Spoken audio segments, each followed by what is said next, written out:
वैसे तो कई देशों में प्रदूषण संकट गहरा गया है, लेकिन भारत में इसकी चुनौतियां बेहद गंभीर रूप ले चुकी हैं। पिछले दिनों पर्यावरण और प्रदूषण पर लैंडसेट का एक सर्वेक्षण आया।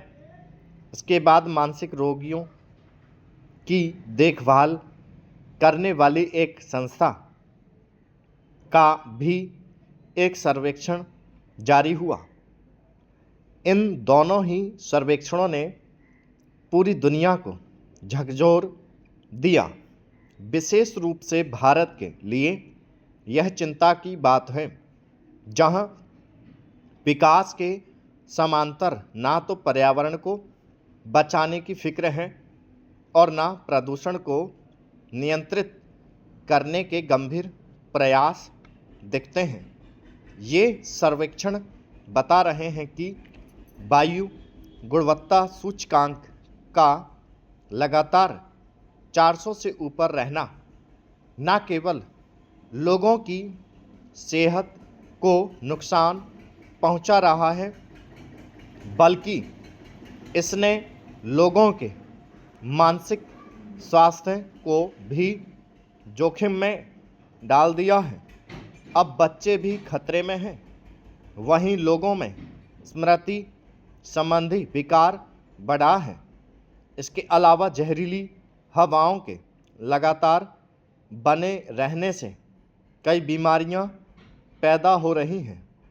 सर्वेक्षण बता रहे हैं कि प्रदूषण से न केवल सांस लेने में दिक्कत हो रही है, बल्कि हृदय और एलर्जी संबंधी समस्याएं भी लोगों को हो रही हैं। अल्जाइमर की चपेट में भी लोग आ रहे हैं। सर्वेक्षण में भारतीयों की मुश्किलों का भी जिक्र है। कहा गया है कि इस प्रदूषण ने लोगों की रोग प्रतिरोधक क्षमता घटा दी है और अब हालत ऐसी हो गई है कि एंटीबायोटिक दवाइयां भी कम असर कर रही हैं। देश में निरंतर बढ़ते प्रदूषण के कारण ऋतु चक्र में असाधारण बदलाव आया है। बढ़ते वैश्विक ताप की वजह से जटिलताएं बढ़ रही हैं। बर्फ गिरने की प्रकृति बदल रही है। हिमनद हमारे जल स्रोत हैं। ये नदियों को पानी और बादलों को घुमड़न देते हैं।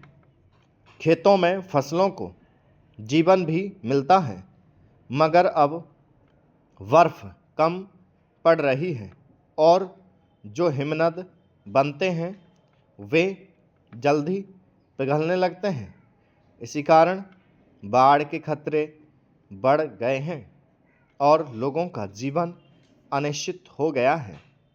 जलवायु संकट की यह भयावह तस्वीर है।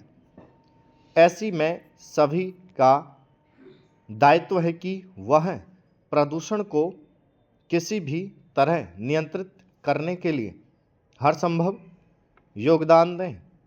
सरकारें कदम उठाएं, वैश्विक ताप पर नियंत्रण के लिए ठोस उपाय हों।